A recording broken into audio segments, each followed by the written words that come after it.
मैंने mic on नहीं किया था। नहीं नहीं मेरे पास ऑन नहीं था। कौन है? हाँ, ठीक है। गुड मॉर्निंग सभी को। एक बार बता दो, अभी आवाज आ रही है ना?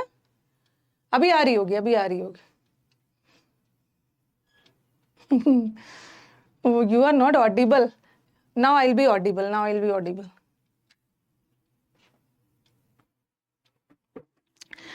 अभी आवाज आ रही है।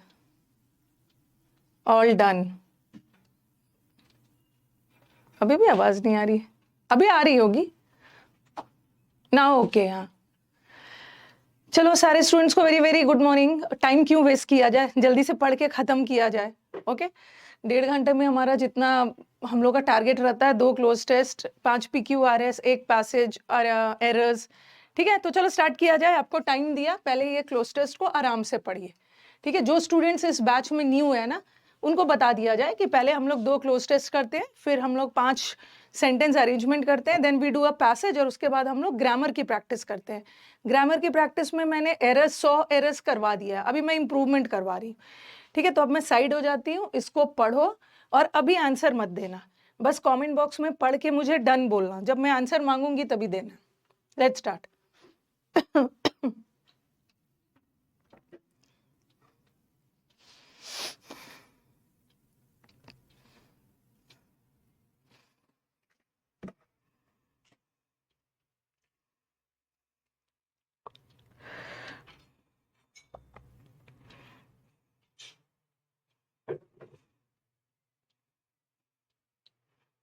पढ़ के कमेंट बॉक्स में डन लिखिएगा।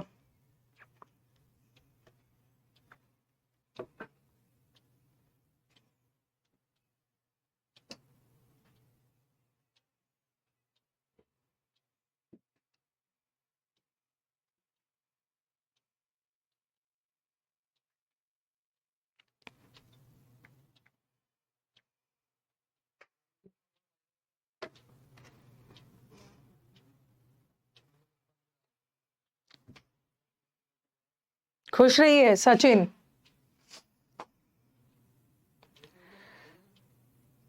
कल कुछ नेटवर्क इशू आ गया था, इस वजह से क्लास नहीं हो पाई थी।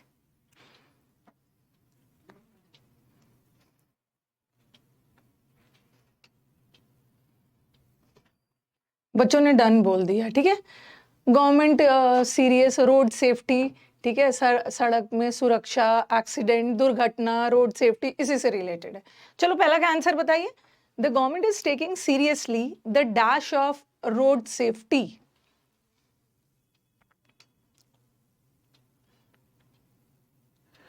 पहला वाला का आंसर बताना।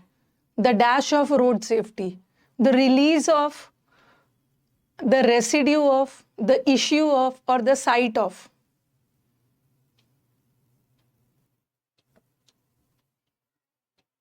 अच्छा, 4 और 5 वाला ऑप्शन नहीं दिखाया ना, सॉरी। सॉरी। चलो पहले इसका आंसर ले लेते हैं, इसका आंसर ले रही हूं पहले। 4 5 वाला नहीं दिखाया ना, सॉरी। चलो पहला वाला का आंसर इज, इसको हम लोग अच्छे से डिस्कस करेंगे। पहले मैं चाहती हूँ कि आप अपना आंसर दे दो। नेक्स्ट वाला, नेक्स्ट वाला।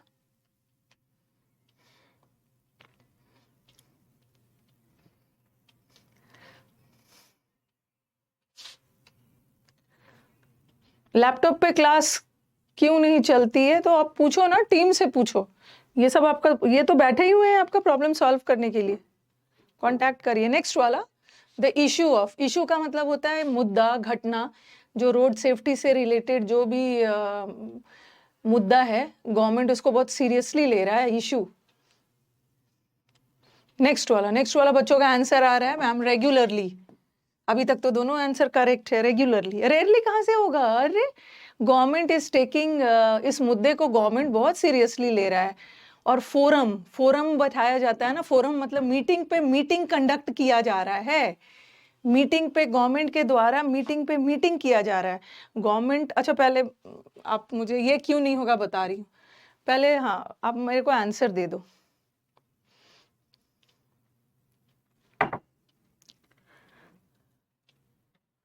नेक्स्ट,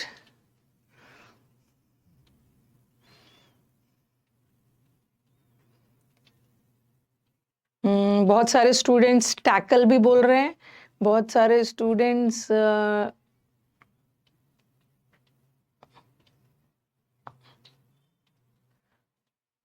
टैकल आ रहा है। अच्छी बात है कि डील नहीं आ रहा है, क्योंकि मैं वेट कर रही थी किसी का आंसर डील क्यों नहीं आ रहा है। प्रॉब्लम्स के साथ तो हम डील करते हैं ना, टैकल होगा। वेट कर रही थी कि क्यों नहीं बच्चे आंसर डील कर रहे हैं। कंडक्ट भी दे रहे हैं, कंडक्ट भी दे रहे हैं। अच्छा अच्छा ठीक है, नेक्स्ट वाला आ जाओ, नेक्स्ट वाले का आंसर दीजिए आप।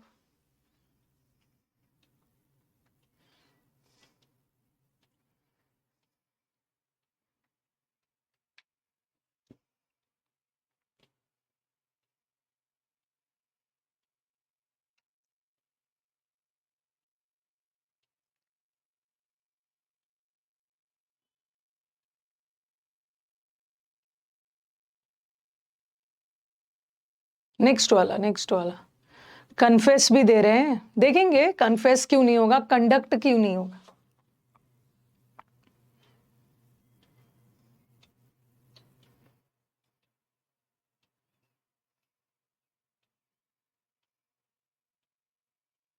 टैकल का मतलब होता है जूझना, प्रॉब्लम को टैकल कर रहे हो, प्रॉब्लम सॉल्व करने की कोशिश कर रहे हो, प्रॉब्लम्स को कर्ब करना। अच्छा, नेक्स्ट वाला, नेक्स्ट नेक्स्ट नेक्स्ट।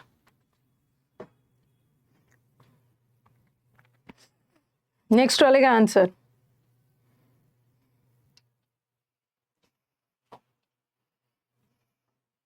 लियोर भी बोल रहे हैं। लियोर का मतलब है किसी को अपनी ओर आकर्षित करना। लियोर करना इस किसी को अपनी ओर अट्रैक्ट करना। इंसाइट का मतलब होता है किसी को भड़काना, ठीक है। और चलो आंसर तो लास्ट वाले का बता देना, सबका आंसर बताऊंगी मैं, सॉल्व करवाऊंगी, सब बताऊंगी। लास्ट वाले का एफर्ट्स। गवर्नमेंट बहुत सारे एफर्ट्स ले रहा है, बहुत सारे कोशिश कर रहा है, सीरियस कोशिश की जा रही है कि प्रॉपर रोड कल्चर वाला हैबिट बच्चों में डाला जाए, अडल्ट में डाला जाए, ताकि रोड एक्सीडेंट्स ना हो।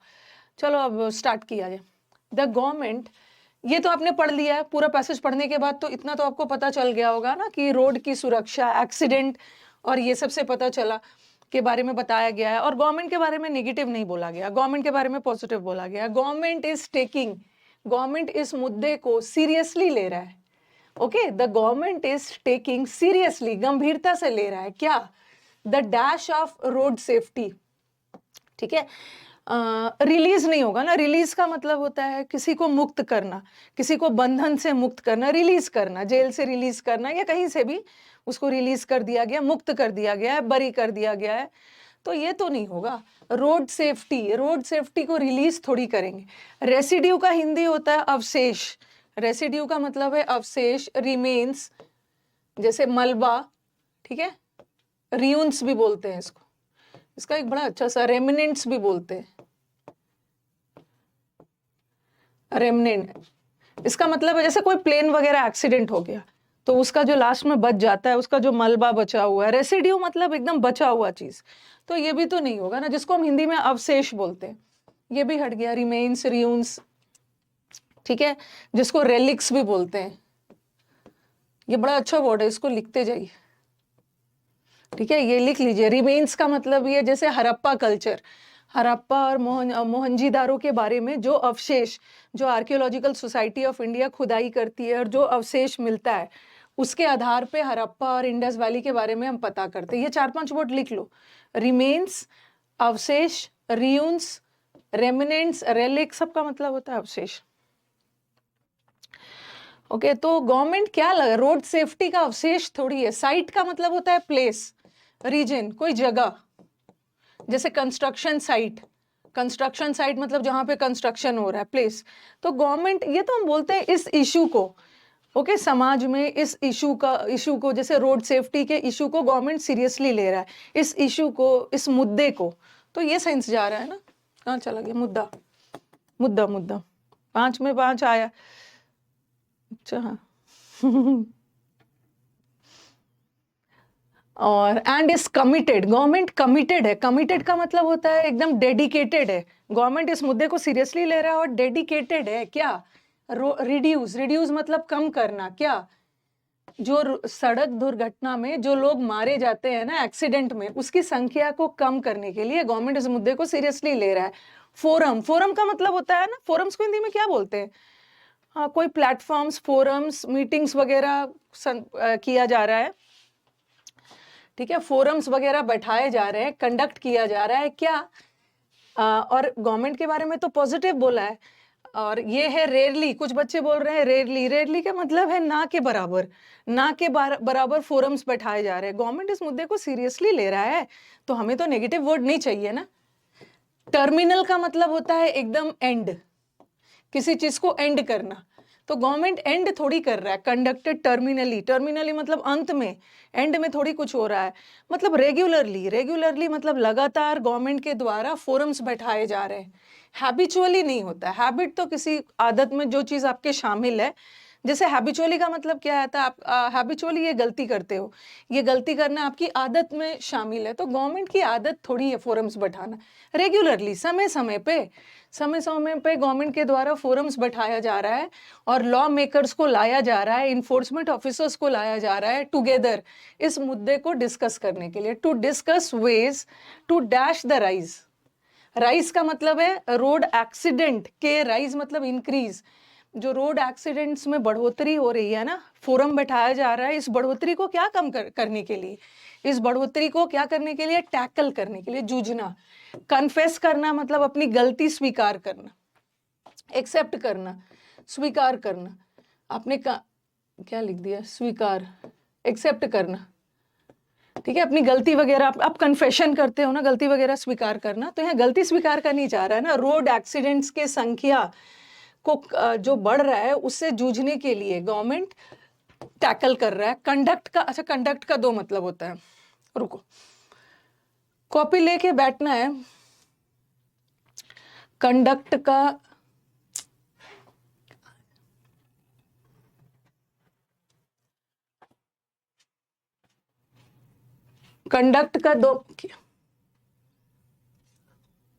दो मतलब होता है, ठीक है। एक जो कंडक्ट है,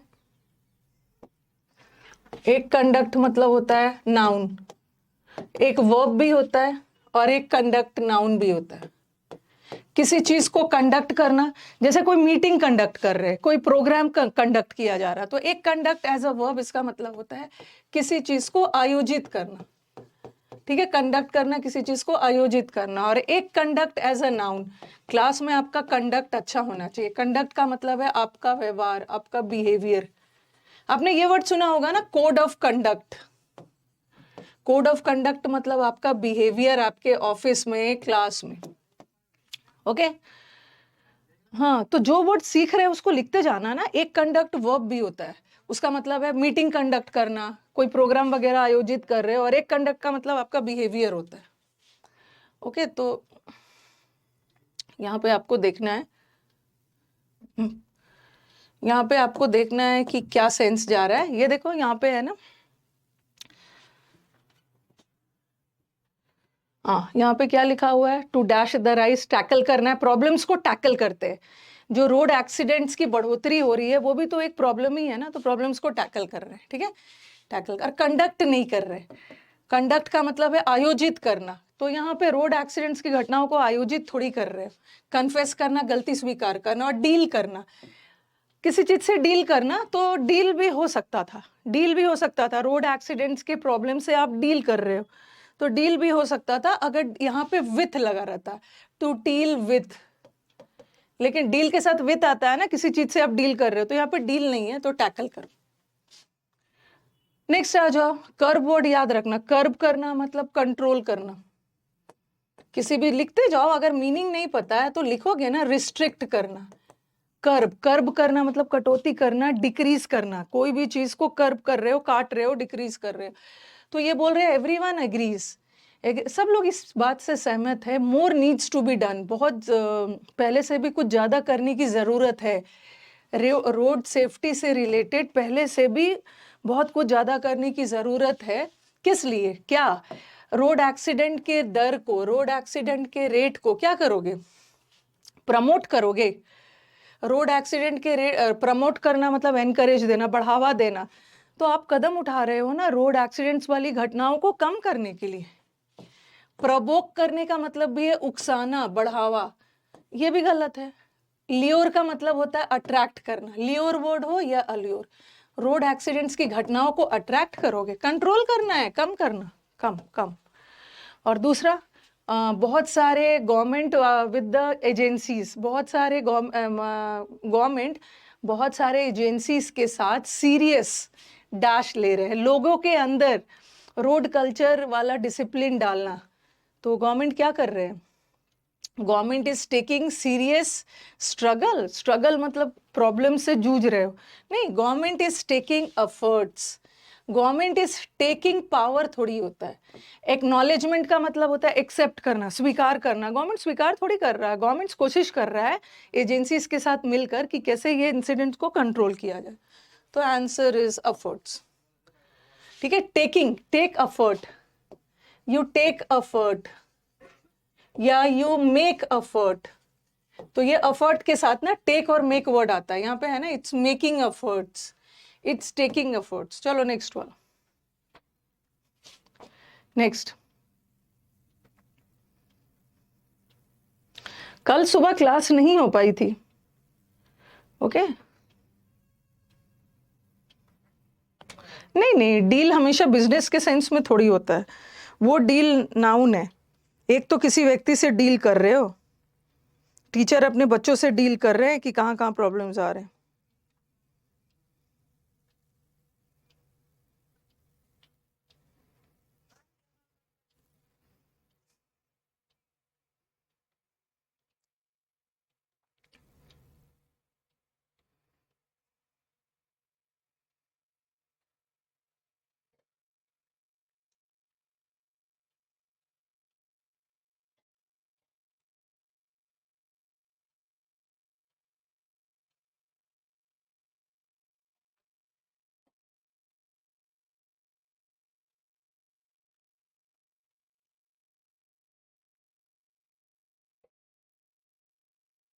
इंस्टिल करना, इंस्टिल करना मतलब डालना, किसी के दिमाग में कुछ आइडियाज वगैरह डालना।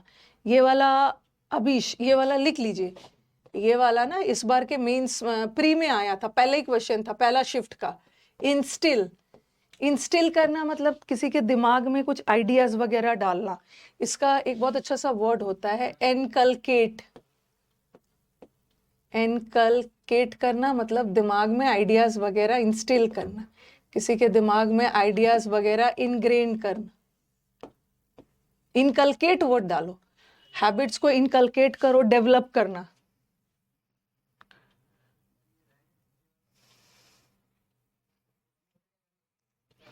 अच्छा, रुको रुको एक मिनट, एक स्टूडेंट्स उस समय क्यों नहीं पूछते हो, बाद में पूछते हो? हाँ, तो एक स्टूडेंट का क्वेश्चन है, एक स्टूडेंट का क्वेश्चन है कि मैम यहाँ तो टू के साथ V1 फॉर्म आना चाहिए ना, बट आपने आईएनजी मतलब आपने क्या आईएनजी लगा हुआ है, बिकॉज ये कमिटेड, कमिटेड क्या है? कमिटेड होना मतलब किसी, ये कमिटेड वर्ब नहीं है, ठीक है, ये कमिटेड एडजेक्टिव है। कमिटेड होना मतलब डेडिकेटेड होना, समर्पित होना, तो ये कमिटेड एडजेक्टिव है, ठीक है, ये कमिटेड एडजेक्टिव है। और एडजेक्टिव किसकी विशेषता बताता है? एडजेक्टिव नाउन की विशेषता बताता है। और यहाँ का जो रिड्यूसिंग है ना, ये नाउन है, जीरेंट फॉर्म में, जीरेंट। और ऐसे भी ये टू है, यहाँ का टू, अब बोलोगे मैम टू के साथ तो V1 आता है ना, ठीक है, टू के साथ V1 आता है, बट यहाँ का टू प्रेपोजिशन का काम कर रहा है, ठीक है, प्रेपोजिशन का काम कर रहा है, और प्रेपोजिशन के बाद नाउन आ सकता है जीरेंट फॉर्म में। लेकिन आपको कंफ्यूजन होगा, कैसे पता चलेगा कि टू जीरेंट है कि टू नाउन है? बस आप इस पे दो, कमिटेड टू मतलब समर्पित होना, एडजेक्टिव है, एडजेक्टिव नाउन की विशेषता बताता है, ठीक है। चलो पहला वाला का आंसर बताना, उसी समय पूछ लीजिए, जब स्लाइड बदल जाता है ना उसके बाद नहीं पूछना है।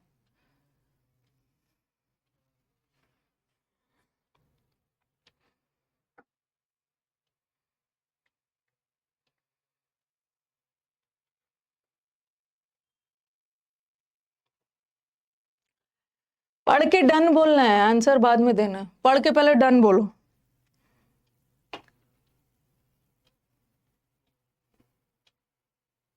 वो कमिटेड टू ना, डेडिकेटेड टू, कमिटेड टू, सारे एडजेक्टिव है, एडजेक्टिव के बाद नाउन चाहिए। आईएनजी भी जीरेंट के रूप में नाउन ही होता।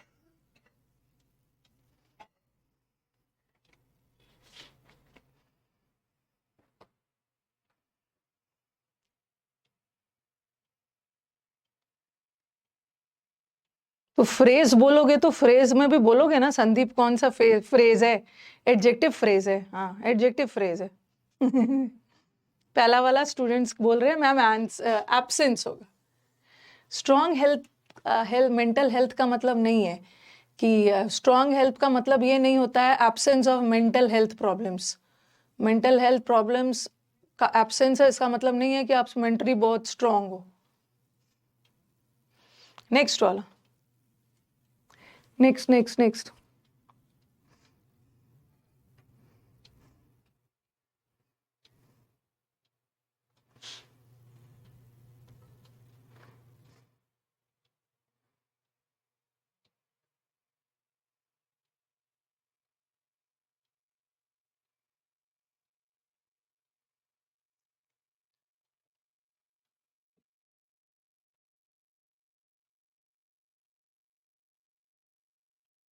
बीइंग, बीइंग आपकी स्टेट बता रहा है, बीइंग बीइंग मेंटली और इमोशनली हेल्दी, यहाँ पे आपका काम आएगा, बता रही हूँ। नेक्स्ट वाला,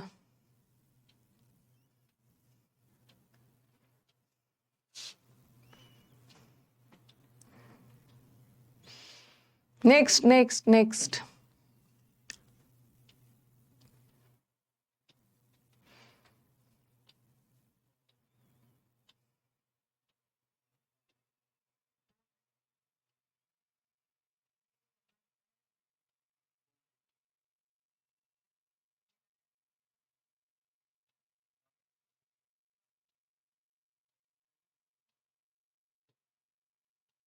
मच, अच्छा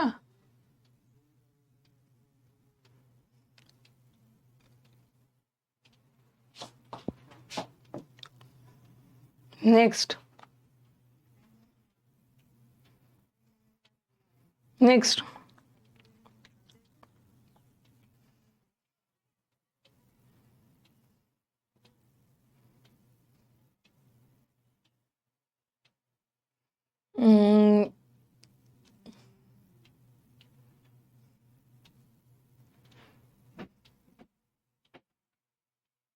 रादर भी लगा रहे हैं बच्चे, सूनर, सूनर, सूनर के साथ दैन नहीं लगता है, नो सूनर के साथ दैन लगता है, तो नो सूनर नहीं है ना, नो नहीं लगा है, रादर, रादर में हम चूज करते हैं। नेक्स्ट वाला, ये तो इजी लग रहा है।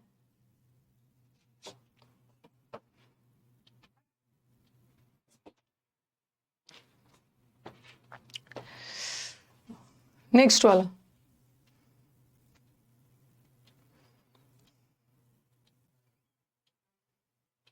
रेफर्स, क्योंकि आगे जाके टू लगा है। चलो अब यहाँ पे बोला है ना कि देखो मेंटल हेल्थ, अगर मतलब ऑथर के अकॉर्डिंग गुड मेंटल हेल्थ का मतलब ये नहीं होता है ना कि आपके लाइफ में कुछ मेंटल प्रॉब्लम है ही नहीं, बता रहे हैं, बल्कि गुड मेंटल प्रॉब्लम ये होता है।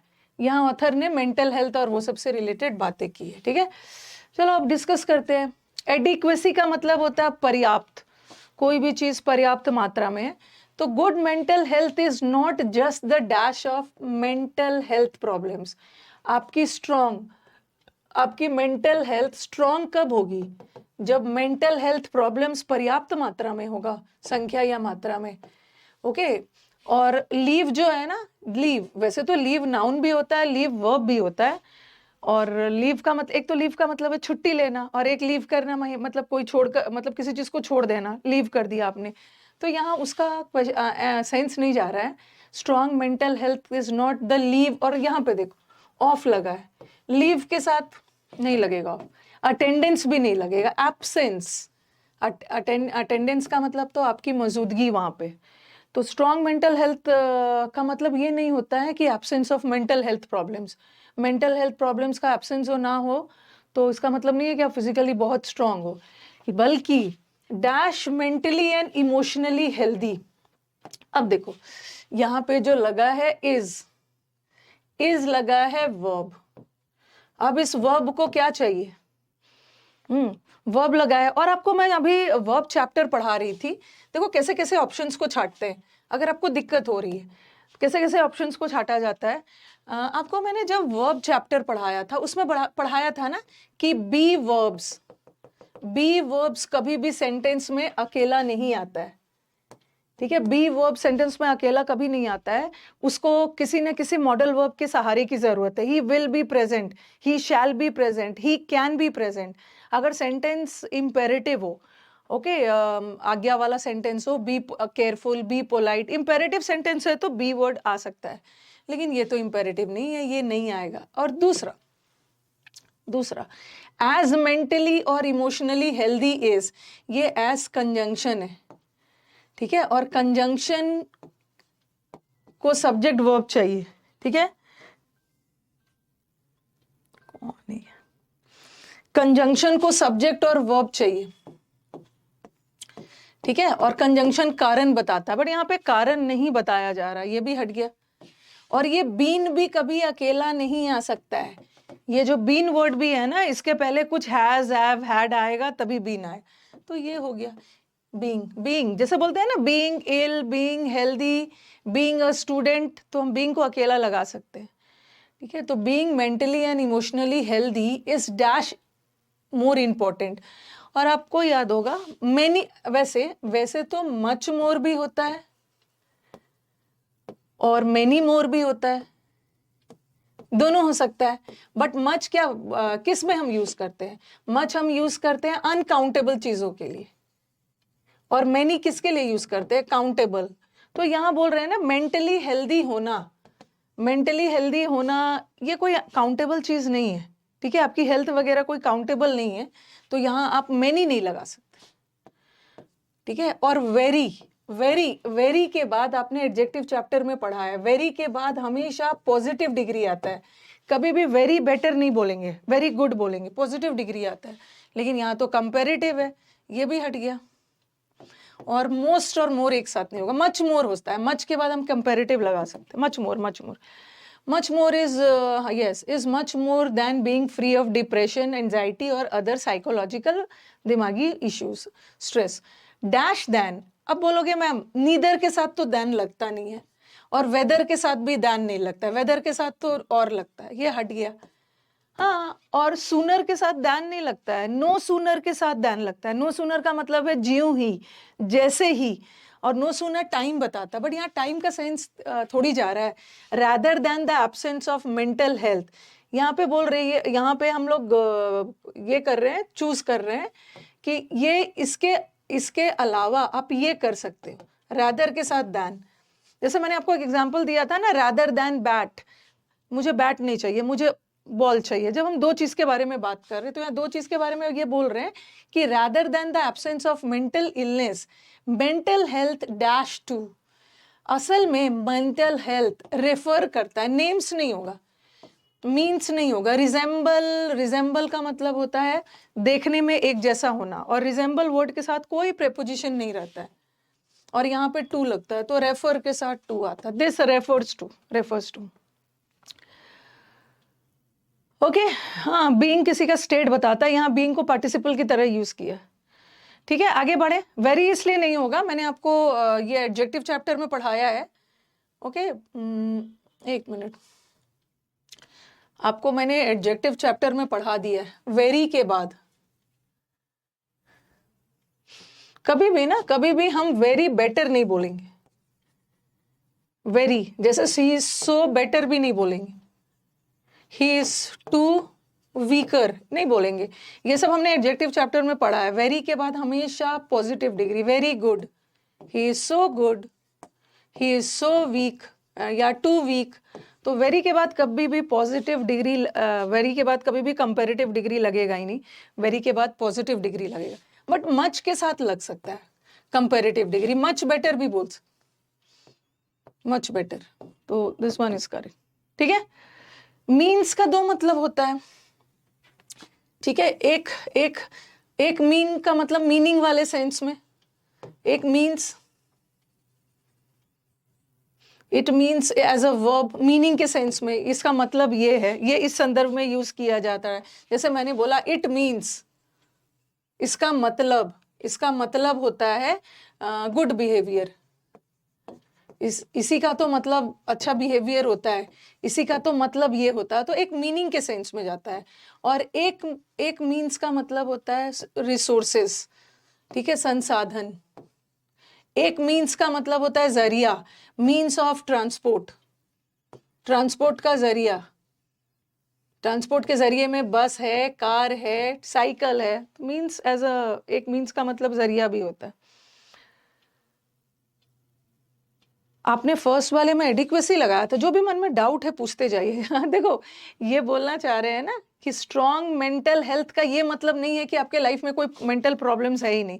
थोड़ा सा ध्यान दो, एडिक्वेसी कहाँ से हो जाएगा।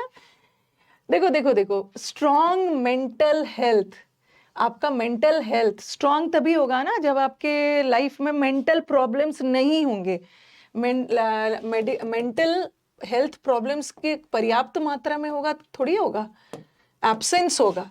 एब्सेंस ऑफ मेंटल प्रॉब्लम्स का मतलब होता है कि मेंटल हेल्थ स्ट्रांग होना। ओके, हाँ। और दूसरा देखो, ये तो मैंने बताया है, एज कारण बताता है, तो यहाँ पे तो कारण बताने वाला सेंस नहीं जा रहा है। इनका कहना है बीइंग हेल्दी। बीइंग हेल्दी का मतलब ये नहीं है, ठीक है। बीइंग यहाँ पे पार्टिसिपल है, यहाँ पे बी वर्ड तो कभी सेंटेंस में अकेला यूज ही नहीं होगा, ये दोनों तो हट ही गया।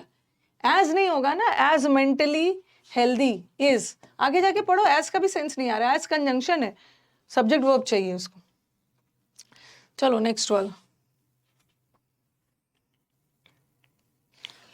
Next next next.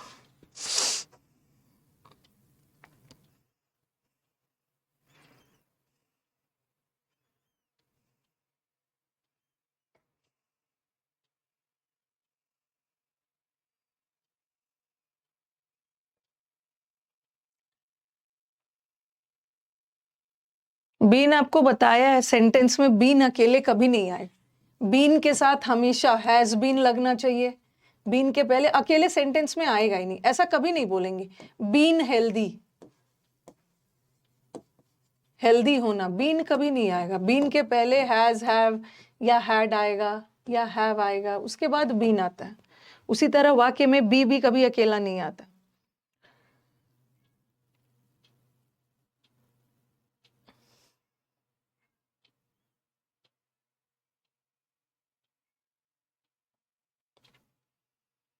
Strong mental health का मतलब ये नहीं होता है ना कि आपके लाइफ में मेंटल हेल्थ प्रॉब्लम्स ना हो, उसकी उपस्थिति ना हो। प्रियम, आप ग्रामर और वोकैब की बैच स्टार्ट कर दीजिए करना। ग्रामर और वोकैब की बैच स्टार्ट करिएगा तभी तो ये सब बनेगा ना। हाँ चलो, मेरे को बताओ कि CABD, अरे सबसे है, ABCD सबसे है। कौन सा ऑप्शन कहाँ हटाया जाए, कौन सा ऑप्शन हटाया जाए। सबसे पहले डी से तो शुरू ही नहीं होगा। It is therefore very important, इसलिए वेरी इंपॉर्टेंट है कि कार के इंजन को अच्छे से देख ले, ठीक है। तो देयरफॉर वाला सेंटेंस कभी भी पहला नहीं होगा। देयरफॉर तो हम तब बोलते हैं ना जब पहले कुछ बोल चुके होते हैं, तो डी वाला तो होगा नहीं, डी हटा दीजिए। हाँ, अब देखो यहाँ पे लिखा है द कार, द कार, और यहाँ पे लिखा है अ कार।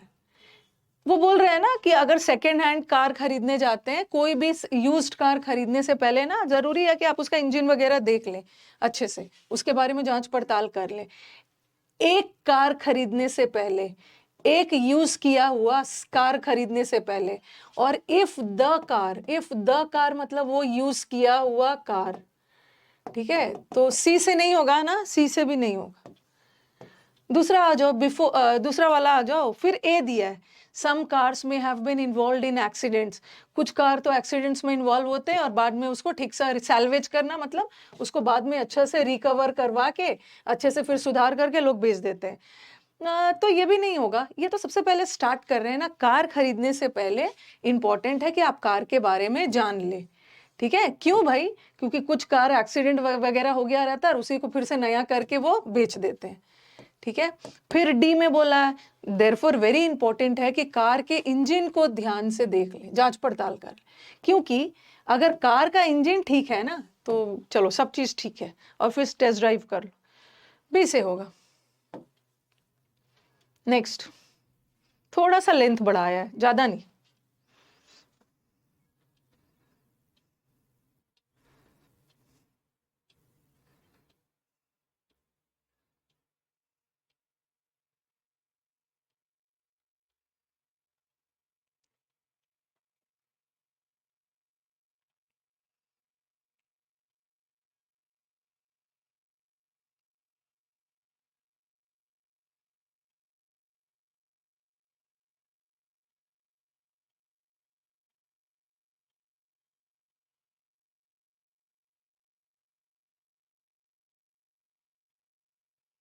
क्या हुआ?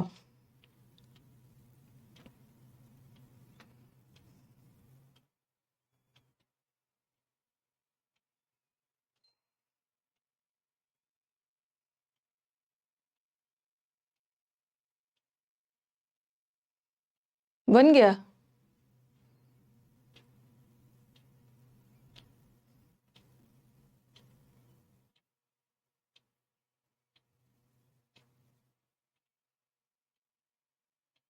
DBCA, अच्छा। चलो शुरू करते हैं अपने, अच्छे से देखो, थोड़ा सा टाइम लग जाए, थोड़ा सा टाइम लग जाए, बट सेंटेंस करेक्ट होना चाहिए। देखो यहाँ भी द डिले दिया है, यहाँ पे ना वो है कि हम कोई ये सब फ्लैट्स वगैरह खरीदते हैं ना, तो फ्लैट वाले पैसा ले लेते हैं और बोलते हैं कि आपको 3-4 साल में फ्लैट मिल जाएगा, लेकिन कभी कभी डिले होता है और मालिक मनमानी करते हैं। तो इसके लिए एक रेगुलेटर की ज़रूरत है जो दोनों तरफ से बात करके कस्टमर को, फ्लैट ओनर को, कस्टमर नहीं ओनर को टाइम से दिलवाए। आप देखोगे ना फ्लैट में वो बोल देते हैं कि 2 साल तक फ्लैट अभी बन रहा है, तैयार हो जाएगा, आपको 2 साल के अंदर हैंड ओवर कर दिया जाएगा, बट उसी में डिले होने लगता है और बेचारे जो खरीदने वाले हैं वो कुछ नहीं कर पाते हैं, उनको अल्टीमेटली बिल्डर की बात माननी होती है, पेशेंस रखना होता है। ठीक है, तो वही बोल रहे हैं कि कोई रेगुलेटर ना होने की वजह से ना ये मनमानी करते हैं, तो ये रेगुलेटर का होना जरूरी है। अब देखो यहाँ पे द डिले है और यहाँ भी डिले है, द डिले, तो थोड़ा सा बी और डी पे ध्यान दो। ठीक है, बी और डी पे ध्यान दो और बताओ कि कौन सा पहले होगा, कौन सा पहले होगा, क्योंकि कभी कभी हम चारों सेंटेंस को लिंक नहीं कर पाते हैं, तो पहला दो को जोड़ के दो ऑप्शन को छांट लेते हैं। हाँ देखो डी और बी पे ध्यान दो, बाकी सी और ए को छोड़ दो, डी और बी पे ध्यान दीजिए। इन्होंने बोला है कि फॉर द बायर्स, जो रियल स्टेट मतलब जो प्रॉपर्टीज वगैरह जो खरीदते हैं, तो उन्हें delay in possession of their, उन्हें घर मिलने में लेट हो जाता है, और ये उनके लिए सबसे बड़ी चिंता का कारण है। घर खरीदने वालों के लिए सबसे बड़ी चिंता का कारण है ना कि उनको अपना घर को हैंडओवर करने में, मतलब मिलने में लेट हो जाता है, और फिर ये डिले हो जाता है। और फिर ये बोले है ना, ये डिले, ये जो डिले है ना, ये कभी कभी 6-6 साल हो जाता है, 6 साल से भी ज्यादा का होता है। तो पहले डी आएगा ना, उसके बाद ही बी आएगा। पहले तो घर खरीदने वालों को घर मिलने में लेट हो जाता है, और ये जो डिले है ना कभी कभी 6 साल से भी ज्यादा होता है, तो डी के बाद ही बी आएगा, डी के बाद बी। बट यहाँ बी के बाद डी गलत, डी के बाद अब बी आएगा, यहाँ बी के बाद डी गलत। कम से कम हमारा 2 ऑप्शन तो हट गया, हमारा काम आसान हो गया, हमारा 2 ऑप्शन तो हट गया। ठीक है, और डी से बहुत दूर, डी से ये देखो कभी कभी घर खरीदने वाले को दिक्कत होती है, डी के तुरंत बाद ए नहीं आएगा ना, ए में क्या बोला है, नाउ, अब जबकि एक रेगुलेटर मिल गए हैं। ठीक है, अब जबकि एक रेगुलेटर जिसका नाम दिया RERA, जबकि 2017 से एक रेगुलेटर बन गए हैं, तो अब थिंग्स धीरे धीरे सुधर जाएगी। ऐसा थोड़ी बोलोगे कि दिक्कत होती है और अब जबकि मिल गए हैं तो ठीक हो जाएगा। ये पहले तो बोलोगे ना क्या दिक्कत आ रही है, रेगुलेटर ना होने की वजह से ये हो रहा है, और अब जबकि 2017 में रेगुलेटर का अपॉइंटमेंट हो गया तो चीजें इंप्रूव हो जाएगी। तो ये लास्ट होना चाहिए, ए वाला लास्ट होना चाहिए, ए कंक्लूजन होना चाहिए। ठीक है, ए कंक्लूजन में होना चाहिए। इन्होंने डी में बोला है डिले हो रहा है, और ध्यान रखना है ना डी के तुरंत बाद बी चाहिए, इतने दूर में नहीं चाहिए। डिले हो रहा है और ये डिले 6 साल तक हो रहा है, और ये क्यों हो रहा है, क्योंकि कोई रेगुलेटर नहीं है, कोई रूल्स रेगुलेशंस नहीं है। लेकिन अब 2000 में 1 2017 से रेगुलेटर मिल गए हैं, तो अब चीजें इंप्रूव होगी। पहला वाला होगा, पहला।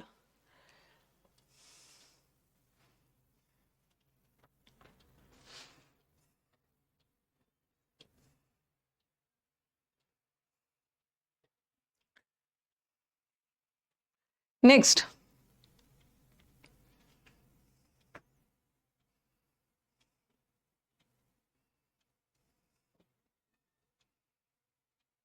ये आपका 2017 का ही पेपर है, थोड़ा सा 2017 के मेंस का है, इस बार तो मेंस में पूछा ही नहीं है।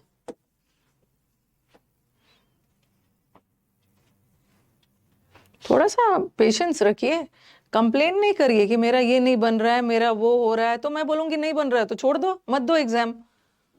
थोड़ा सा पेशेंस रखिए और ध्यान से देखिए। मेरे पढ़ाने के बाद एक बार मन करे, बीच में टाइम मिले तो एक बार अपने से बनाइए। ऑप्शंस को छाटिए, ऑप्शंस को छाटिए फटाफट। दो ऑप्शन एस से दिख रहे हैं, आर से, क्यू से। सम ऑफ इट्स इफेक्ट, इसके, इट्स मतलब इसका, इसका कुछ इफेक्ट, इसका मतलब किसका, कुछ पहले बोला गया होगा ना, तो ये क्यू तो पहला नहीं हो। Then come to R, at the same time the intervention is essential because at the same time, same time पर आपको ये भी करना है। आप बोलोगे ना कि देखो अभी तो आप पढ़ रहे हो और एट द सेम टाइम पढ़ने, जब आप पढ़ रहे हो ठीक उसी टाइम पे आपको ये भी करना है। तो पहले कुछ करने के लिए बोला है, फिर बोला है उसी ठीक उसी टाइम पे आपको ये भी करना है, ये भी पहला नहीं होगा। अब बच गया आपके पास, हाँ अब आपके पास बच गया एस। अब देख लो कि यहाँ पे देखो क्यू के बाद पी, यहाँ भी क्यू के बाद पी, लेकिन यहाँ एस के तुरंत बाद आर लगाया है और यहाँ एस से बहुत दूरी पे आर को कर दिया है। तो आप देखो सेंटेंस को। और दूसरा दूसरा और एक चीज दिख रहा है, ठीक है, S R Q P, S R Q P, हाँ और मतलब दूसरा देखो कैसे लिंक हो रहा है।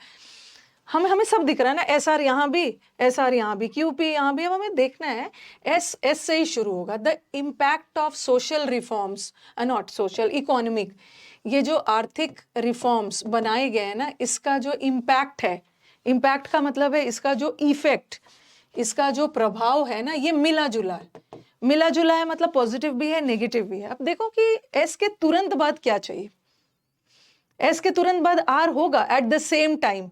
एट द सेम टाइम हमें ये भी करना है, नहीं पहले तो ये बता रहे हैं जो आर्थिक रिफॉर्म्स है उसका परिणाम, उसका जो प्रभाव है ये मिला जुला है।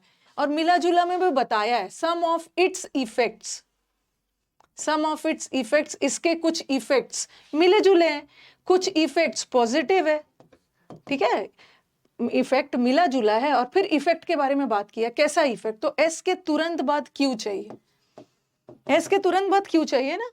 कुछ इफेक्ट्स, इसके इफेक्ट्स मिले जुले हैं, some of its effects are really very helpful and positive and it increases initiative and entrepreneurship qualities provided taken in that spirit. ये सब आप नहीं भी समझ रहे हो ना, फिर भी बन जाएगा। इसके कुछ इफेक्ट्स पॉजिटिव है, इसके बाद पी फिर बोला है, फिर ये अब जाना ही नहीं है। और लास्ट वाला एट द सेम टाइम, ये करना है, और last time eight the same time ये भी जरूरी है। तो लास्ट वाला आर से हो, मीन्स 2017 का। नेक्स्ट, ये सब 17 का पेपर है। थोड़ा सा लेवल बढ़ाएंगे, बच्चों वाला ही लेवल नहीं करते रहेंगे। अपनी तरफ से एफर्ट डालिए जिसको दिक्कत हो रही है।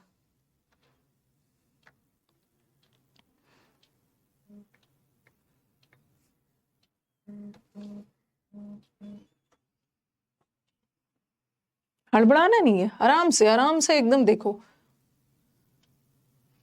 जैसे ये क्वेश्चन मेरे पास आया, तो जब भी आपके पास क्वेश्चन आए ना, काइंडली कोशिश, आपका मेन उद्देश्य होना चाहिए ना, किसी हाल में हमें तो दो ऑप्शन को छांटना ही है, और आराम से छांट भी लो, दो ऑप्शंस को एलिमिनेट करना। ये क्वेश्चन मेरे पास आया, मैं पहला सेंटेंस देख रही हूँ, biographies of great man, great man की बायोग्राफी, जीवनी, can also help, great man की जीवनी हमें इस चीज में भी हेल्प कर सकती है।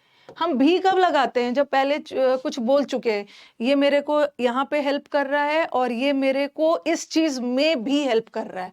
तो भी वाला सेंटेंस पहला नहीं होगा ना, तो पी तो हट ही गया,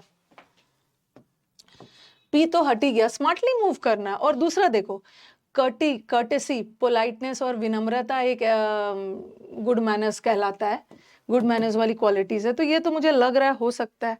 अब देखो आर है, आर भी ऑप्शन में है ना, आर भी ऑप्शन में। No doubt these are little words, these, यही तो सीखना है आपको पेपर करते समय। नो डाउट, निसंदेह ये छोटे छोटे शब्द है। These are little words, these ये छोटे छोटे शब्द है, मतलब कौन, कोई छोटे शब्दों का जिक्र होगा ना, ठीक है, किसी शब्द का जिक्र होगा, जैसे इसका बोला है ये सॉरी, प्लीज, थैंक यू, ये सब बोलना चाहिए। ये छोटे छोटे शब्द है जो बहुत बड़ा इम्पैक्ट क्रिएट कर सकता है। तो इससे भी नहीं होगा, आर से भी हट गया, आर से भी हट गया, ठीक है। और यहाँ पे देखो, और हाँ आर से ये भी हट गया, और इतना तो कंफर्म है कि एस के बाद ही आर आएगा, इतना कंफर्म है ना। ये लाइफ में द यूज ऑफ कुछ polite word, sorry, please, thank you, ये सब बहुत अच्छा प्रभाव डालता है दूसरे पे।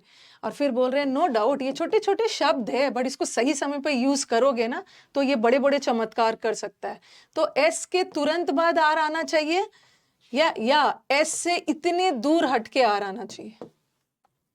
एस से इतने दूर हट के आर नहीं आएगा ना, पहले तो वो एक इंट्रोडक्शन दे रहे हैं, ठीक है, इंट्रोडक्शन दे रहे हैं, बोल रहे विनम्रता, ये सब गुड मैनर्स में काउंट होता है, ठीक है, गुड मैनर्स। और फिर बोला है कि the biography of great man can help in learning good manners, ये बोल रहे हैं कि ये कर्टेसी, पोलाइटनेस, ये सब गुड मैनर्स होता है, और ये गुड मैनर्स को सीखने के लिए हम बड़े बड़े प्रसिद्ध लोगों की जीवनी पढ़ सकते हैं। और ऐसा भी ध्यान रखो ना, एस के तुरंत बाद ही आ रहा है, पहले ये क्यू, ठीक है, गुड मैनर्स है, और गुड मैनर्स कहाँ से सीखोगे, जीवनी पढ़ के, और फिर ये बोला है QPSR।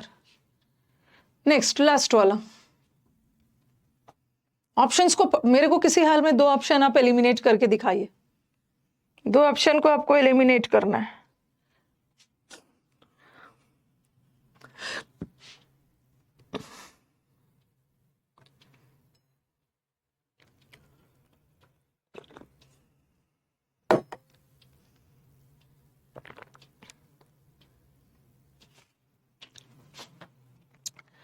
There was once a time, एक समय होता था ना जब लोगों की शाम बहुत लेजी हुआ करती थी, ठीक है। दे हैड, मैं तो क्यू से स्टार्ट ही नहीं कर सकती, ठीक है, मैं क्यू से स्टार्ट ही नहीं कर सकती हूँ।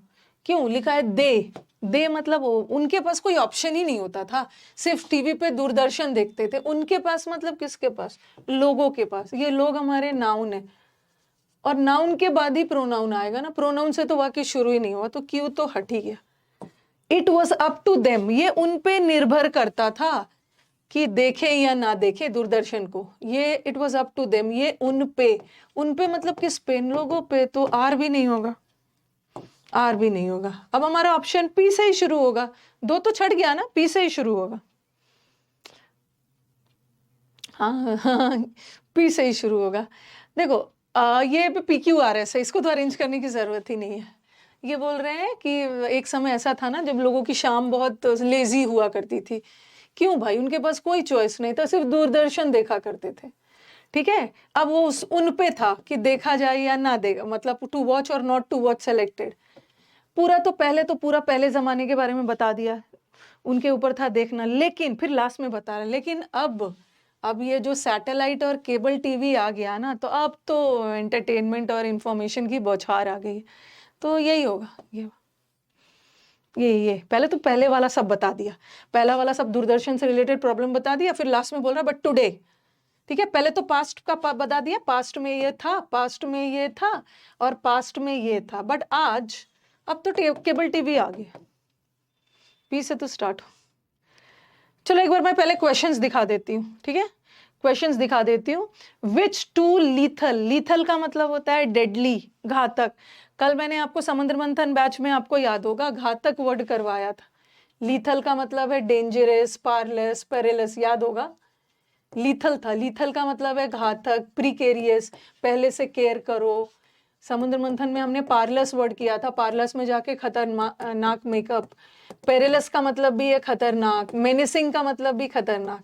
तो कौन ऐसा खतरनाक मटेरियल है are changing the nature of the world, जो वर्ल्ड को चेंज कर रहा है, ठीक है। पैसेज पढ़ने के बाद हम लोग डिसाइड करेंगे कौन सा 2 घातक मटेरियल के बारे में इन्होंने पैसेज में जिक्र किया है। दूसरा assault, sorry, attack word, attack का मतलब है हमला करना। कौन ऐसा वर्ड है जो अटैक वर्ड का सिनोनिम्स हो सकता है, सिनोनिम्स हो सकता है, ठीक है। दूसरा, which of this is not affected by chemicals, कौन ऐसा चीज है जो केमिकल से, जो केमिकल्स क्रॉप्स, फसल के ऊपर जो केमिकल्स डाला जाता है ना, उससे कौन सा चीज अफेक्टेड नहीं होता है। चौथा, पैसेज का थीम क्या है, पैसेज का थीम क्या है, पैसेज का थीम क्या है वो तो पढ़ने के बाद पता चलेगा। और रेडिएशन, जो न्यूक्लियर एक्सप्लोजन से जो रेडिएशन आ रहा है ये फाइनली कहाँ पहुंच रहा है, अर्थ पे पहुंच रहा है, ह्यूमन बींग्स पे पहुंच रहा है, क्रॉप्स पे पहुंच रहा है, सॉइल पे पहुंच रहा है। बिना पढ़े मत लगा देना, जो रेडिएशन आ रहा है मैम वो तो हमारे अर्थ को नुकसान कर रहा है। आपको आंसर करना है पैसेज में क्या दिया है, पैसेज में अर्थ का जिक्र है, ह्यूमन बींग्स का जिक्र है, क्रॉप्स का या सॉइल का, उसके अनुसार, ठीक है, उसके अनुसार, ठीक है। चलो अब जल्दी से पैसेज पढ़ो, पहला वाला पैराग्राफ।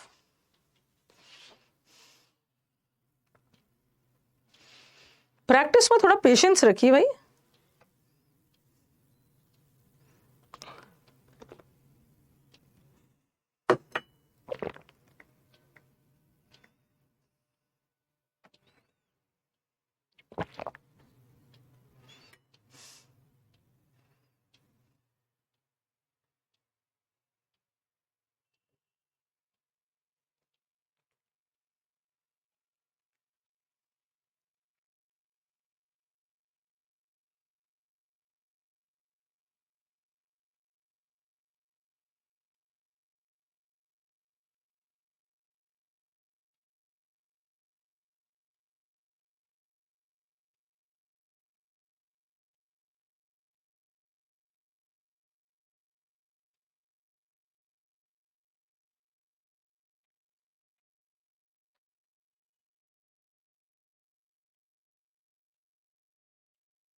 पहला पैराग्राफ हो गया।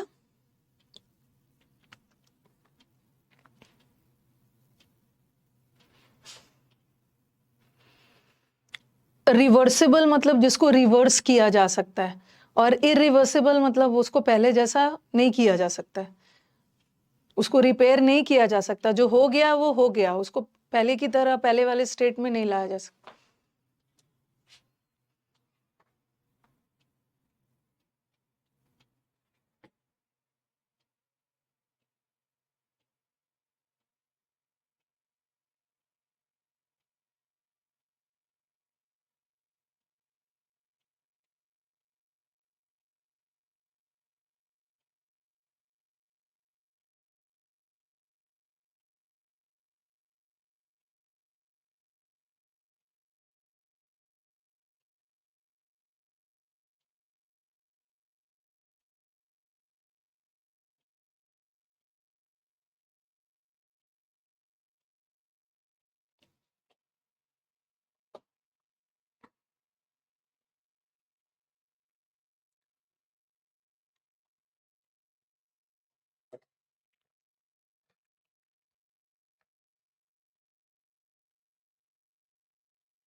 Done, next.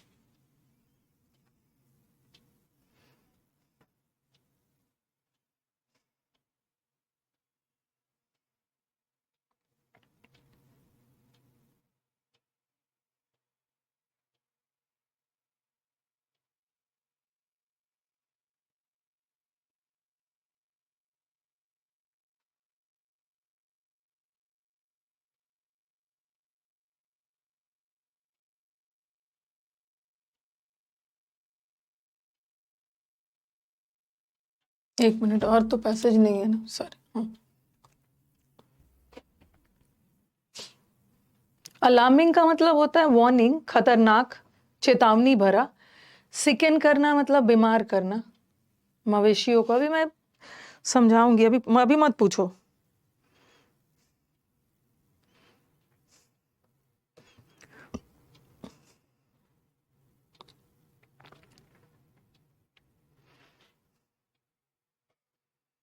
आपके हाथ में माउस रहेगा, आप इधर उधर करके आप दोबारा पैसेज को पढ़ सकते हो।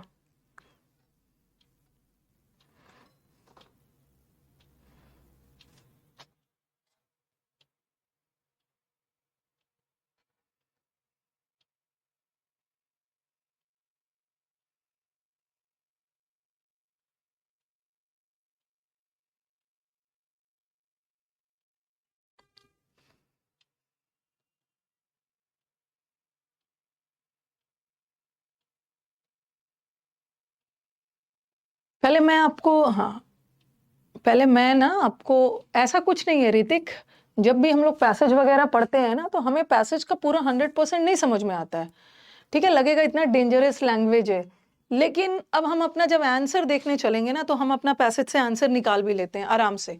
वो बताती हूँ, पहले मैं थोड़ा सा ले लूँ, जिन बच्चों को समझ में आया है उनका आंसर ले लूँ, उसके बाद मैं समझाऊंगी जिनको नहीं समझ में आया।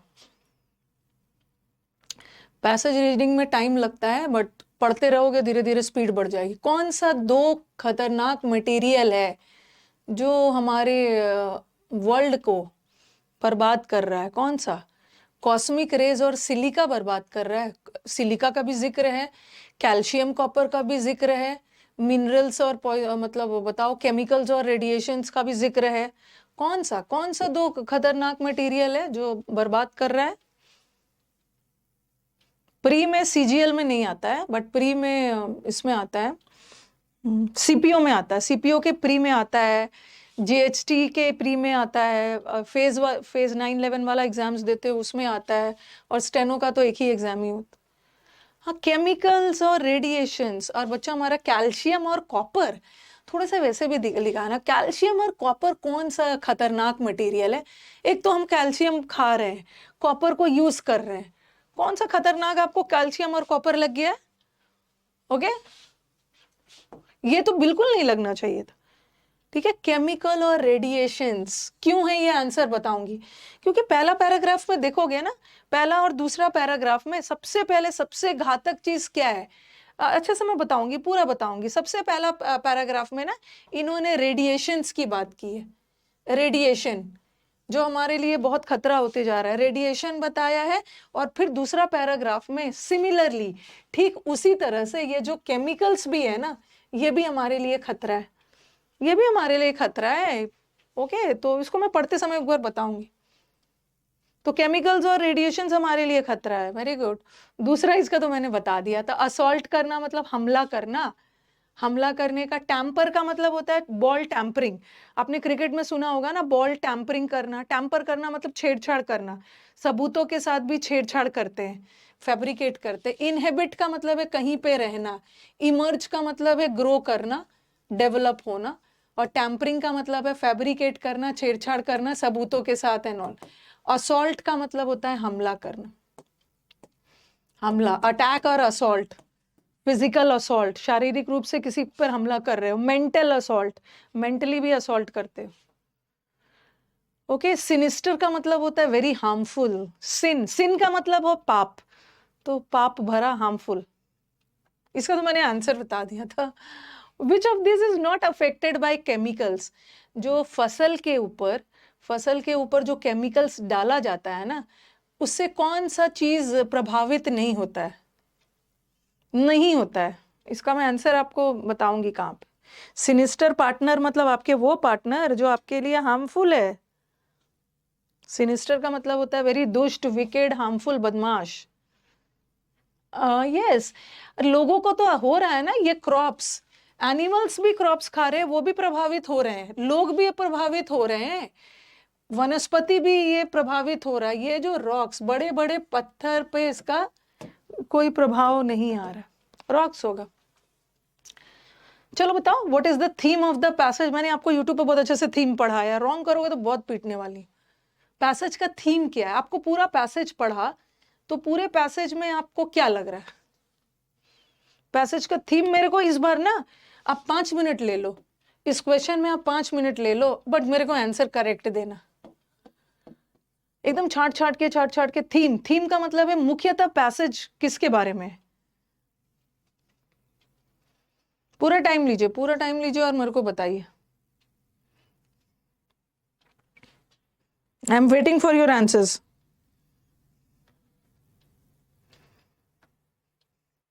करेक्ट आंसर आएगा ना तभी मेरे को लगेगा अरे यूट्यूब पे पढ़ाया है, टाइटल थीम समझ में आया है इनको।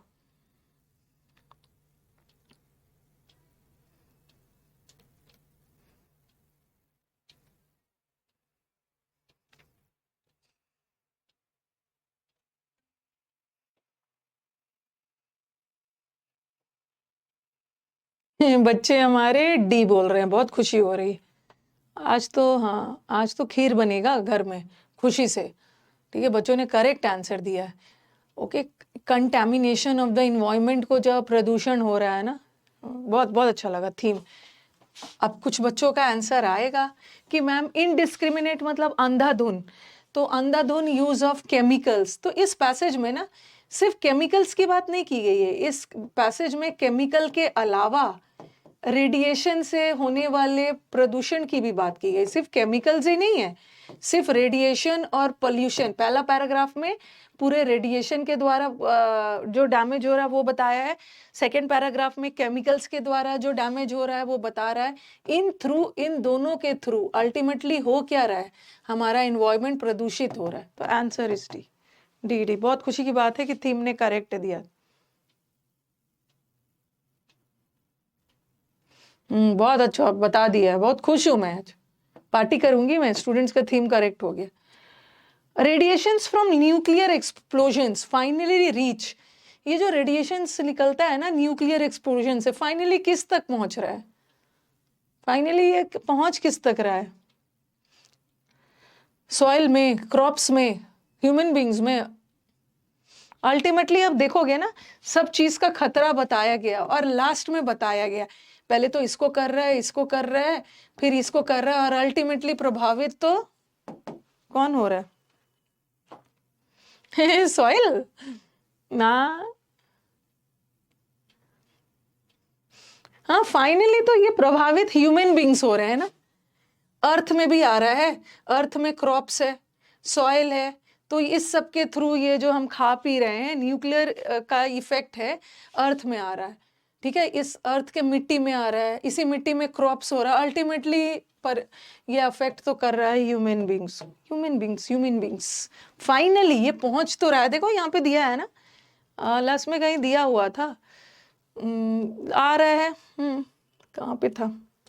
सब जगह देखो, एंड रीचेस द बोन्स। पहले ये सब रेडिएशंस और न्यूक्लियर एक्सप्लोजन्स होता है ना, फाइनली हवा में आ रहा है, फिर अर्थ में आ रहा है रेन बारिश के रूप में, फिर सॉइल में लॉज कर रहा है। लॉज करना मतलब सॉइल में रह रहा है, फिर ये ग्रास में जा रहा है, फिर ये फसल में जा रहा है, और अल्टीमेटली ह्यूमन बींग्स के बोन्स में रह रहा है जब तक मरने तक।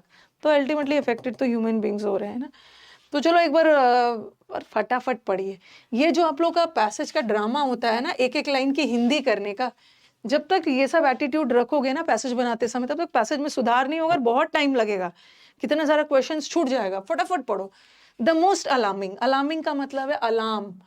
आपका घड़ी में सुबह अलार्म बजता है ना, जो आपको चेतावनी देता है कि चलो उठो, बहुत लेट हो गया है।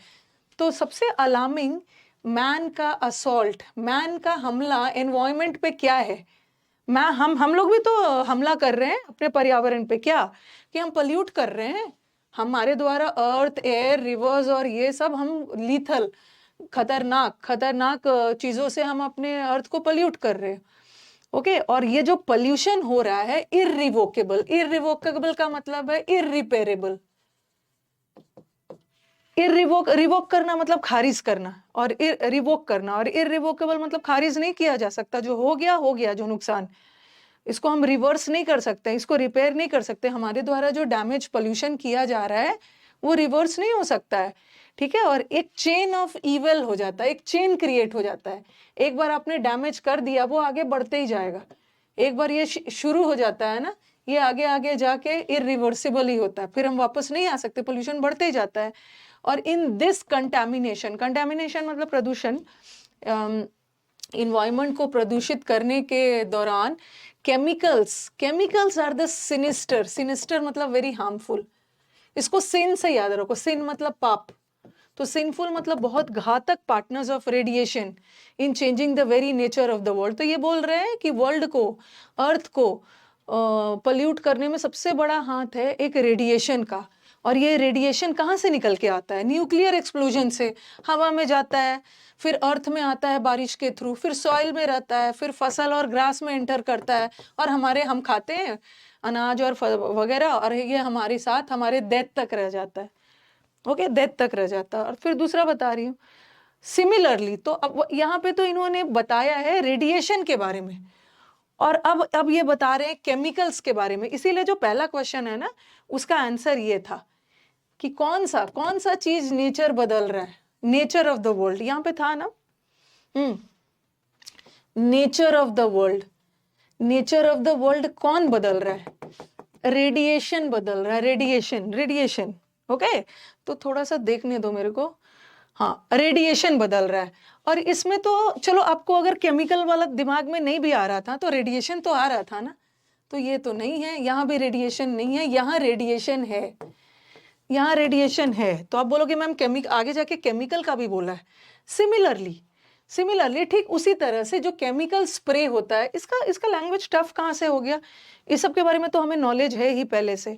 ठीक उसी प्रकार केमिकल्स भी फसल वगैरह में डाले जाते हैं जो सॉइल में रह जाता है, और इस सॉइल से लिविंग ऑर्गेनिजम्स में चला जाता है, एक से दूसरे में चला जाता है, और इसी वजह से पॉइजनिंग और डेथ हो जाती है। और they pass by underground streams.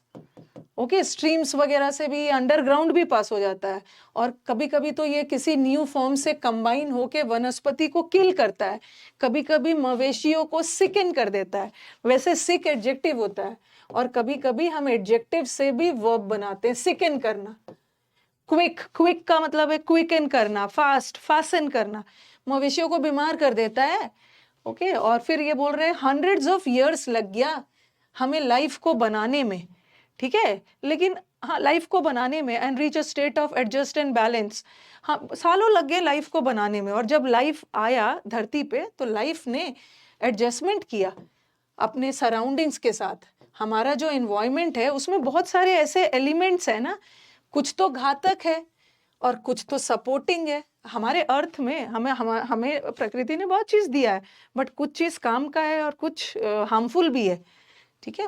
तो ये बोल रहे हैं even with in the light. अब देखो, अर्थ ने हमें सन दिया है, मतलब प्रकृति ने हमें सन दिया है, तो सन नो डाउट बहुत इंपॉर्टेंट है, बट सन में भी तो कुछ घातक चीज है ना, अल्ट्रावायलेट रेज एंड ऑल, इसमें भी तो घातक है। There are shortwave radiations with power जो इंजर कर सकता है। पर हमें देखना है ना कि हमें कैसे उन चीजों के साथ अपना बैलेंस बना के रखना है।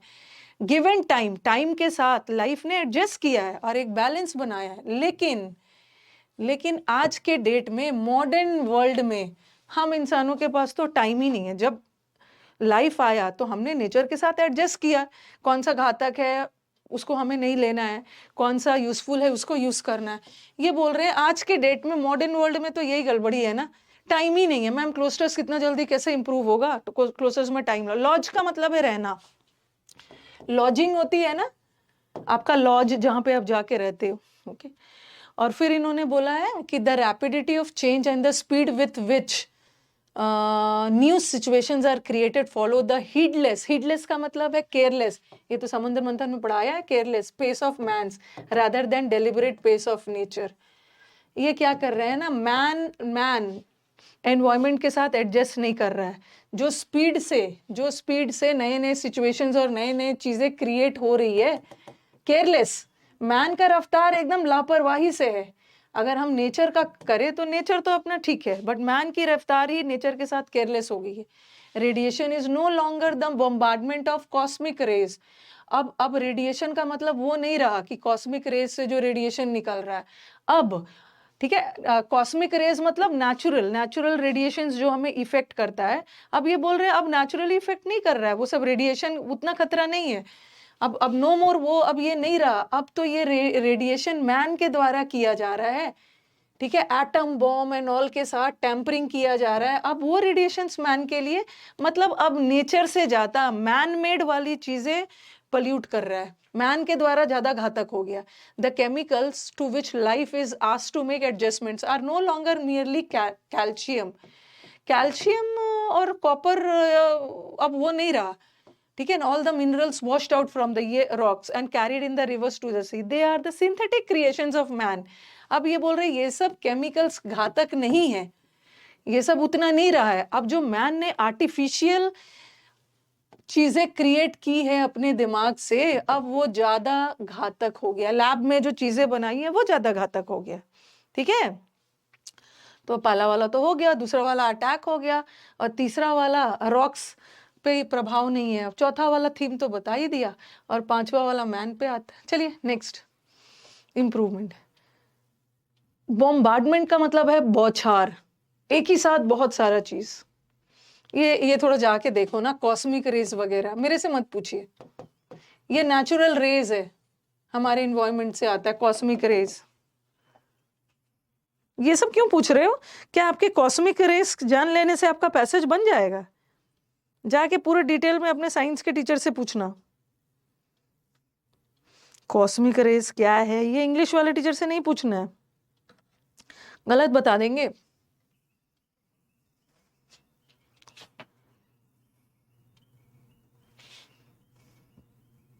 यही चीज ना, आप लोग एक एक वर्ड का मीनिंग जानने चलते हो। पहला वाला इट वॉज हिम, चलो स्टार्ट करते हैं। हिम क्या है? हिम ऑब्जेक्ट है, और ही किसके लिए यूज करते हैं? ही सब्जेक्ट के लिए। अब देख लो कि हमें सब्जेक्ट चाहिए या ऑब्जेक्ट चाहिए।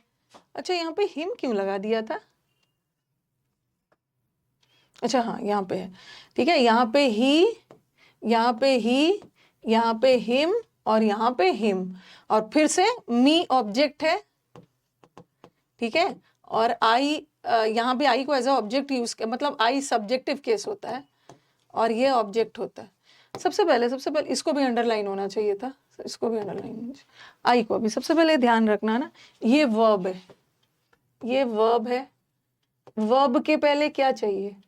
वर्ब के पहले सब्जेक्ट चाहिए, ठीक है, और वर्ब के बाद ऑब्जेक्ट चाहिए। वर्ब के पहले सब्जेक्ट चाहिए, सब्जेक्ट ने कोई काम किया, प्रभाव जाकर ऑब्जेक्ट पे पड़ा, तो ये ही सब्जेक्ट है ना, सब्जेक्ट को तो वर्ब चाहिए, लेकिन ये तो हिम है, ये तो ऑब्जेक्ट है, तो ये तो हट गया, और ये भी ऑब्जेक्ट है, ये तो हट गया। और दूसरा, उसने एनकरेज किया किसको? किसी और को, ऑब्जेक्ट है ये, हमें ऑब्जेक्ट चाहिए। जब ये सब्जेक्ट है तो इसको ऑब्जेक्ट होना चाहिए ना, मी होना चाहिए, तो answer is this. She was too startle, startle मतलब सरप्राइज। पहले तो वो बहुत ज्यादा सरप्राइज हो गई कुछ भी बोलने के लिए, वो थोड़ा सा स्टार्टल्ड हो गई, but finally blurted out. Blurt out का मतलब होता है उगल देना, उसने सच्चाई उगल दी।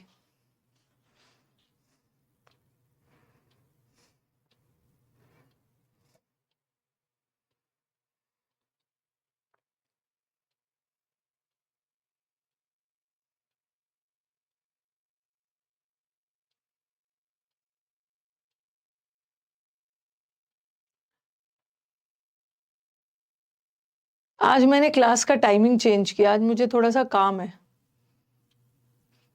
बीच बीच में जब जब काम होगा ना, क्लास को मैं ऑफ तो नहीं करूंगी, बट हाँ बता दिया था मैंने।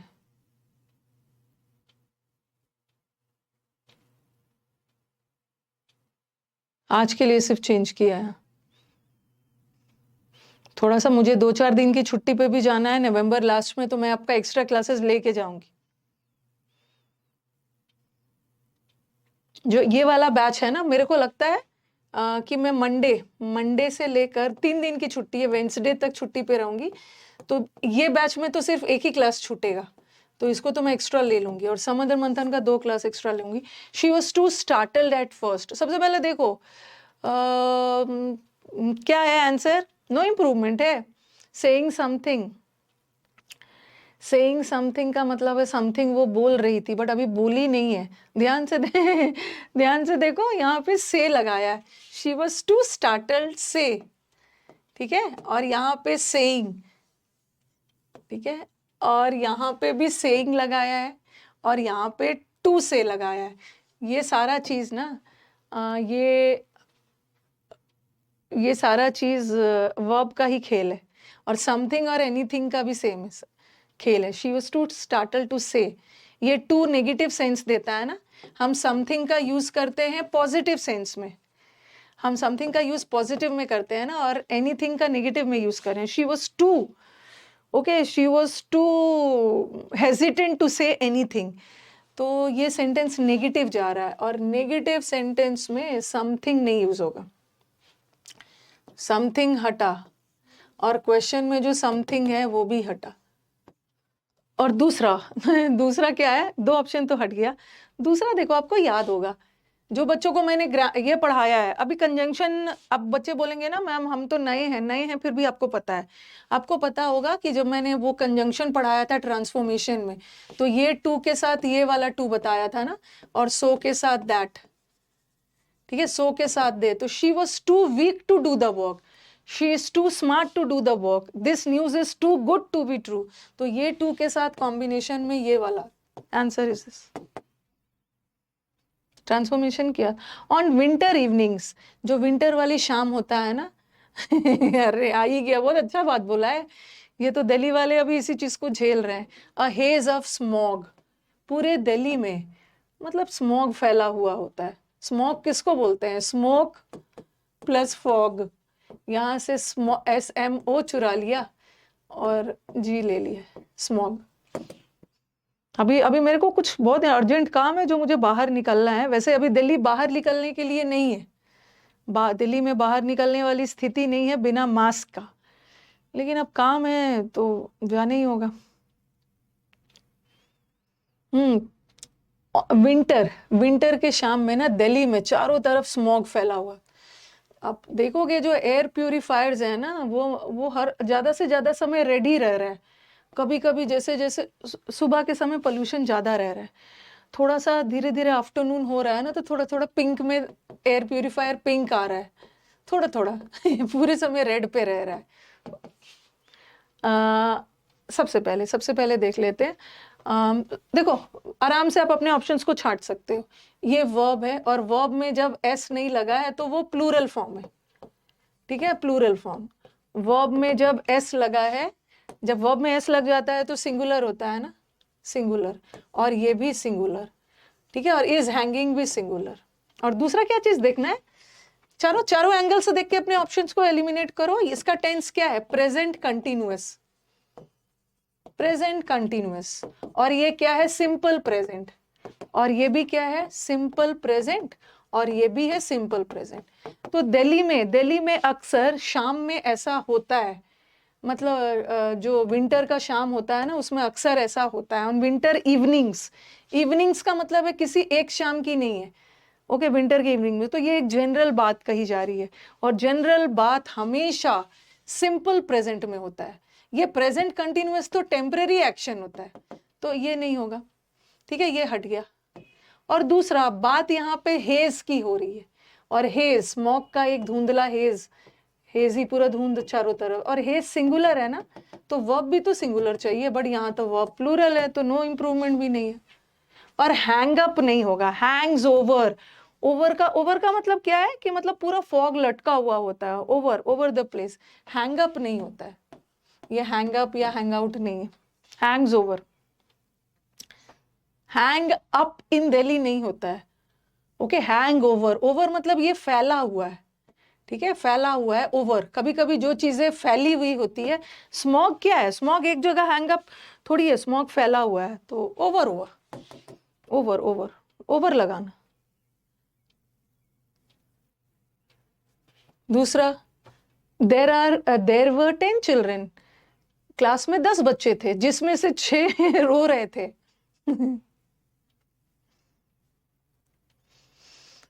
जिसमें से 6 बच्चे रो रहे थे। आंसर बताइएगा।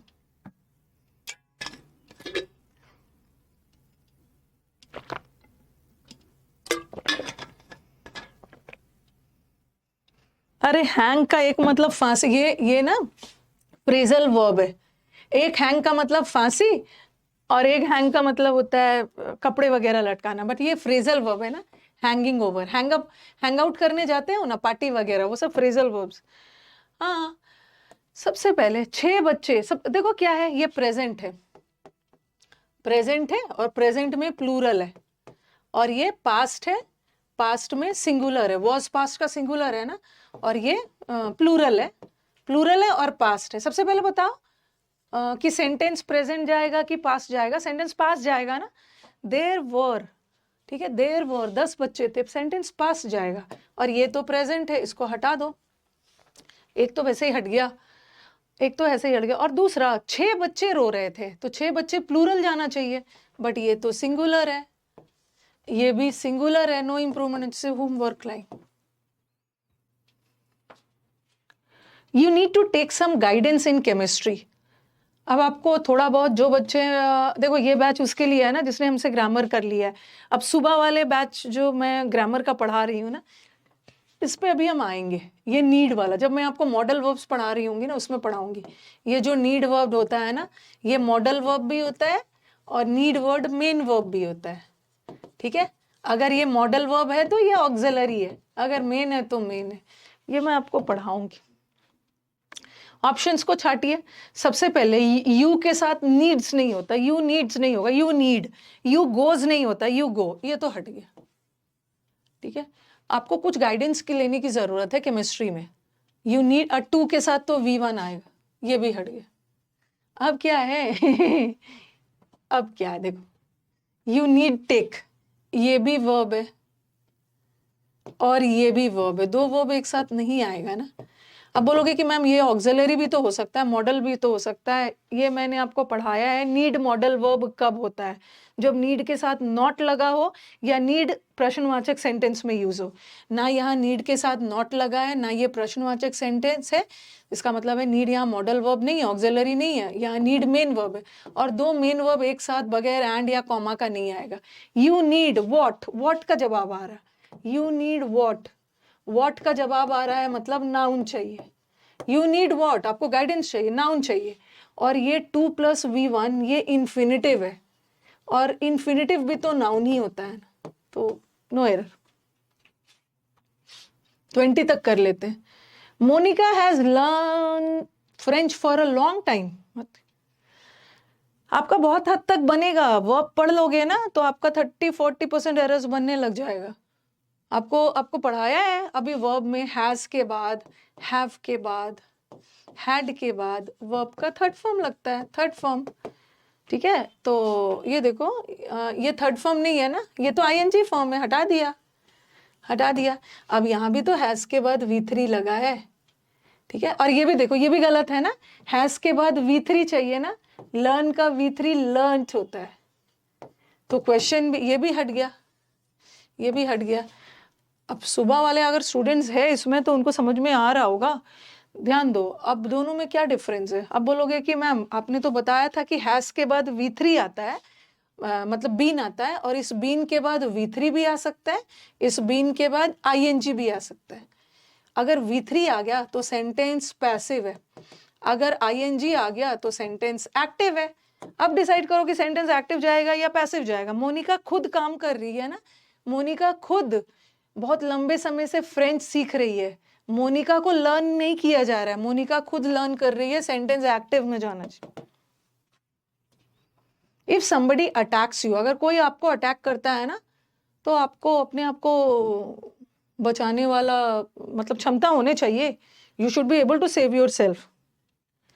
सबसे पहले तो यू के साथ नीड्स हटाओ, यू के साथ कभी भी नीड्स थोड़ी आएगा।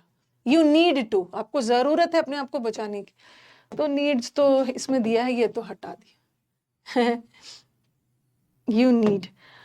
अब बीइंग नहीं होगा ना, यू नीड बीइंग एबल नहीं होगा, यू नीड टू। आपको व्हाट अगर आप पे कोई अटैक करता है तो आपको क्या की जरूरत है, क्या, यू नीड व्हाट की जरूरत है, व्हाट। और व्हाट की जरूरत, जब भी व्हाट का रिप्लाई आए तो नाउन आए।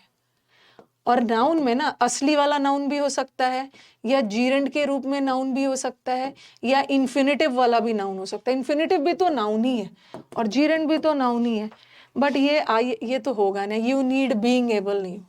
अब देखो यू नीड, यहाँ पे टू बी लगाया और यहाँ पे बी नहीं लगाया, यही आंसर होगा। हमें इन्फिनिटिव चाहिए ना, नाउन चाहिए, क्योंकि अकेला बी तो वर्ब होता है, टू बी लगा दोगे तो वो नाउन बन जाएगा। तो you need to be able to be able, क्योंकि अकेला बी लगा देंगे ना तो नीड भी तो वर्ब ही है और ये भी वर्ब ही है, दो वर्ब लगातार एक साथ नहीं आएगा। दो ऑक्सिलरी आ सकता है बट दो मेन वर्ब नहीं आएगा। You need to be able to. The dog, ये तो बहुत अच्छा क्वेश्चन है 20 तक करवा के खत्म करती हूँ। ये मैंने कौन से चैप्टर में पढ़ाया था आपको, इन्फिनेटिव, और ये सदाबहार क्वेश्चन है, एवरग्रीन क्वेश्चन है, एवरग्रीन क्वेश्चन है, एवरग्रीन। ये मैंने आपको अलग से नोट डाल के लिखवाया था। जो हमारे सुबह वाले ग्रामर के स्टूडेंट्स हैं, एकदम परेशान मत हो ना, अभी जस्ट मॉडल्स खत्म करके मैं आपके बैच में जीरेंड और इन्फिनेटिव पे आऊंगी। ये इन्फिनेटिव का एरर है, हो सकता है थोड़ा ना समझ में आए। आपको याद होगा मैंने आपको बिड और बेड लिखवाया था, मेक और मेड, ये अपने साथ बेर इन्फिनेटिव लेता है। बेर इन्फिनेटिव मतलब बगैर टू वाला इन्फिनेटिव। सबसे तो बिड वर्ड अपने साथ इन्फिनेटिव लेता है, इन्फिनेटिव मतलब V1, यहाँ तो ING लगा दिया, गलत। और बेट को और बेड वर्ड बेर वाला लेता है, बेर, बेर मतलब विदाउट टू वाला, ये आंसर। ING नहीं लेगा टू के साथ। किसी दिन मैं सोच रही हूँ ना, सिंस ये प्रैक्टिस बैच है, किसी दिन एक ही क्लोज टेस्ट करवा दूं। ओके, किसी दिन एक ही क्लोज टेस्ट करवा देती हूँ, एरर ज्यादा कर देती हूँ। ओके, एक कभी कभी हम लोग थोड़ा सा चेंज भी कर सकते हैं। ओके, कभी कभी हम लोग एरर्स ज्यादा कर देते हैं, 20-25 एरर्स कर लेते हैं, 30 एरर्स तक। The song was so moving, ये सॉन्ग इतना मूविंग था ना। यहाँ मूविंग का मतलब वो मत समझ लेना, मैं मूव करना तो चलना होता है, ट्रेन मूव करता है, सॉन्ग कहाँ से चल रहा है। एक मूविंग का मतलब होता है वेरी टचिंग, दिल को छू लेने वाला सॉन्ग इतना दिल को छू लेने वाला था ना, जिसका रिजल्ट ये हुआ कि सब लोग रोने लगे। आप बोलोगे मैम सो के साथ भी तो एज होता है, सो एज होता है, बट ये कंपैरिजन के लिए होता है। यहाँ पे कुछ कंपैरिजन नहीं हो रहा, रिजल्ट बता रहा है। सॉन्ग इतना इमोशनल था जिसका रिजल्ट ये हुआ कि सब रोने लगे। तो रिजल्ट बताने के लिए सो के साथ दैट कंजंक्शन में कर चुके हो। Last, Ariel was convinced that something fishy का मतलब है दाल में कुछ काला। कुछ तो मेरे पीठ पीछे दाल में कुछ काला चल रहा है, something fishy. Smell a rat का मतलब भी है दाल में काला।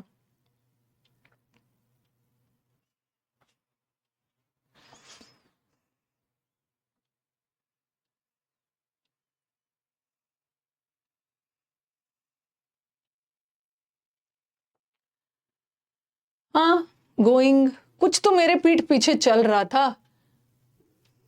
एक होता है गोइंग ऑन, गोइंग ऑन का मतलब है कुछ चलना, कंटिन्यू था। और go up, price has gone up, go up का मतलब होता है कोई भी चीज इंक्रीज होना। फ्रेजल वर्ब भी आ गया। तो समथिंग फिशी, सेंटेंस पास्ट में जा रहा है ना। एरियल कन्विंस था, कुछ तो गड़बड़ चल रहा है, पास्ट में जा रहा है। ठीक है, पास्ट में जा रहा है और ये तो प्रेजेंट हो गया, ये हट गया, ये भी प्रेजेंट है, ये भी हट गया। और गो अप नहीं होगा, गो अप का मतलब है बढ़ोतरी। मेरे पीठ पीछे कुछ तो चल रहा था, कुछ तो जारी था, वाज गोइंग। ठीक है, यहीं तक रखते हैं, एंड किया जाए। 20 एरर्स कर लिया, इसका आपको आंसर मिल जाएगा।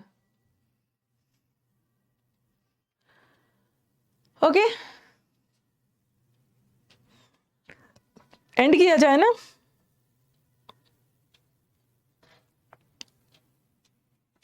गोइंग ऑन बोलते हैं ना, व्हाट्स गोइंग ऑन, क्या चल रहा है। Go up, prices have gone up, gone up का मतलब है इंक्रीज होना। ओके, तो चलो let's end the class. Thank you everyone. आपको इसका शीट मिल जाएगा।